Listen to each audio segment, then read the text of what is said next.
Good evening, and welcome to Counterculture with Danielle D'Souza Gill. The culture's gone crazy, media's gone mad, and reason has become repugnant. Here we focus on facts and how to fight back. Tonight, we're going to be discussing the overturning of Roe v. Wade.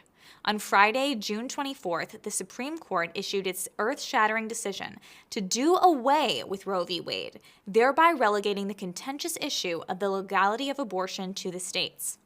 Even setting aside the issue of abortion itself, the brute force decree of Roe has been an utter disaster for America.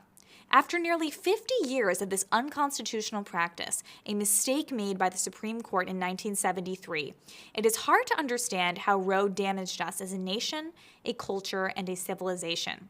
But today we are going to try to understand just that.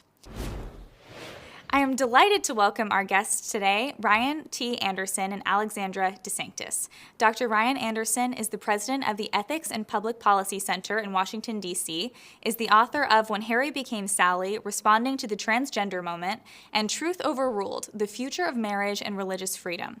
His groundbreaking work on marriage and religious freedom has been widely published and has been cited in 2 Supreme Court opinions.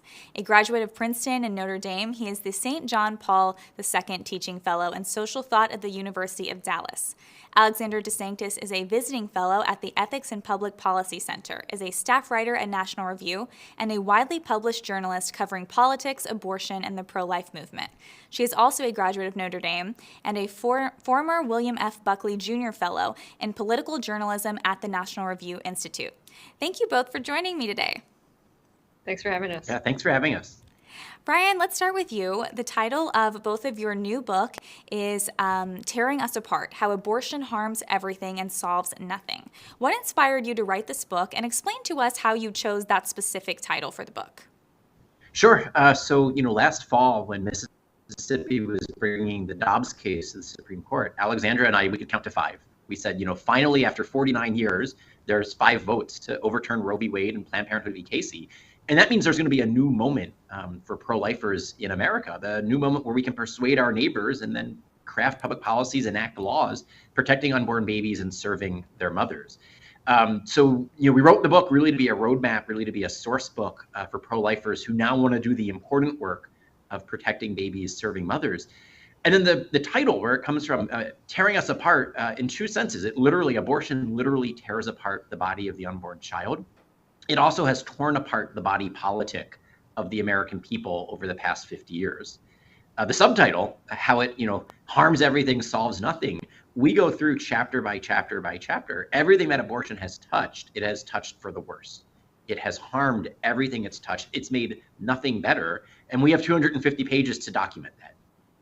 Wow. And it seems like, for nearly 50 years, people have been praying for this decision. They've been praying for the end of Roe v. Wade, and some thought the day would never come. Some people thought it would, maybe come at a later time in the future. But, at this point, what was your guys', reaction to this decision? Alexandra, I just want to get your reaction. I'm still surprised by the decision in some ways. We've been waiting for this as pro-lifers for a long time. I've been part of the pro-life movement for a microcosm of what many people working in this movement have been, the last 5 or 6 years, writing at National Review. But I just kind of, in a lot of ways, never expected to see it in my lifetime as much as I hoped and prayed that we would. It was a big surprise. So I'm still shocked in a lot of ways, but I'm excited, of course. Wow. Well, I know many of us have just been overjoyed with the decision, but we have seen a lot of leftists, a lot of activists, a lot of celebrities. They feel the exact opposite. So I want to ask you, Ryan, what do you think is their reaction sometimes? Because it seems like they're viewing it as though this is a federal ban on abortion, which it isn't. This really just sends it back to the states. So why do you think the left finds it so infuriating that abortion is merely returning to the states? Because so many of the left's victories in the culture and in the law have come through judicial activism. I mean, they're worried here because they haven't actually persuaded their neighbors about the truth of their position, which is, a radical abortion on demand throughout all 9 months of pregnancy at the taxpayer's expense. I mean, that's the position of the pro-abortion Democratic left. And they're threatened by the ruling in Dobbs because they didn't actually win a persuasion battle. They didn't win a battle through democracy. They convinced 7 unelected judges back in Roe v. Wade and then 5 in Planned Parenthood v. Casey to vote with them. You're exactly right. The victory in Dobbs doesn't prohibit abortion, What it does is it creates the space for pro-life citizens to persuade our elected representatives to ban abortion. I mean, this is just the starting point. It's not the finish line. Our goal is to see that every child is protected in law and then welcomed in life. Yeah, Alexandra, do you think you can kind of debunk this myth a bit about how, the left says that actually, abortion policies are popular? Of course, late-term abortion, wildly unpopular. So the views of the left are very unpopular, but, they will put out statistics saying, Roe v. Wade is popular, things like that. I think that might have to do with the fact that many people don't realize how extreme Roe v. Wade was. Maybe they don't actually know what exactly it was. But what can you say, I guess, as to the popularity of abortion and maybe the popularity of the pro-life message? Yeah, I think the thing to remember when it comes to surveys and statistics is that questions and the way you ask them tell you everything about why you're getting the answers that you do, right? So if you ask people, well, do you like Roe v. Wade? Did you want Roe v. Wade overturned? The answer doesn't actually tell you what Americans think about abortion. It tells you what the Americans who are polled think about a court case that they may or may not know much about. And we know from other surveys, Americans don't actually know much about Roe v. Wade. Many think that overturning Roe makes abortion illegal across the entire country. Actually, a significant number of Americans have said they don't know that Roe had to do with abortion at all. So we should be very skeptical of polls that just ask, do you like Roe v. Wade, or do you want abortion to be totally illegal? Most Americans don't want abortion to be totally illegal, but most Americans also do not want it to be legal throughout birth for any reason, which is what the Democratic Party wants. So there's this kind of massive middle ground that pro-lifers now have to kind of fight over and win over those people to our side, the point where abortion's illegal and unthinkable. But the polling does not at all suggest that Americans love abortion on demand. Right.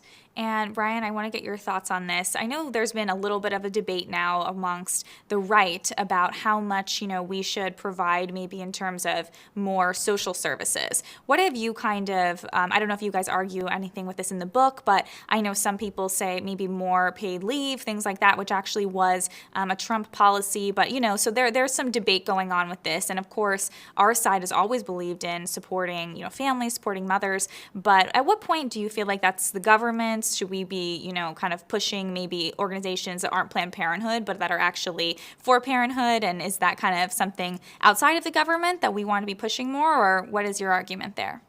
So we address this in the last chapter of the book. And what we point out there is that, all pro-lifers need to have agreement on what the bottom line goal is here with there can be no legally allowed violence in the womb. Right? We can't allow the law to say a certain class of human being is being denied the equal protection of the law, denying equal protection to the unborn. But then pro-lifers can have a valid variety of answers on how do we best serve mothers in need. Right? And there's lots of room for debate about what's the proper role of the church, what's the proper role of the state, what's the proper role of charity. And I think pro-lifers need to be able to debate these things civilly and respectfully, realizing that there's a wide range of opinions that are legitimate. I mean, because we do want to be careful that we don't create a government program that will actually be counterproductive, but we also don't want to pre-conclude that there's nothing the government can do. And so I think at the federal level, pro-lifers should be looking at both the Rubio and the Romney plans. Both Senator Rubio and Senator Romney have introduced family policy and direct support to mothers facing unplanned pregnancies. And then at the state level, you can look at something like Texas. The media gave lots of attention to the Texas heartbeat bill, which prohibited abortion after 6 weeks. The media ignored the fact that Texas allocated $100 million to the Texas Alternatives to Abortion program. Look at what Governor Ron DeSantis has recently signed into law in Florida, a fatherhood initiative package. I think we want to be able to walk and chew gum at the same time, which would mean we're going to have both federal and state public policy. It's going to be policy both prohibiting lethal violence in the womb and supporting mothers to bring their children into the world. And in addition to the policy, we need the charity. We need the religious organizations, the charitable organizations. So it really needs to be a both and an all hands on deck response.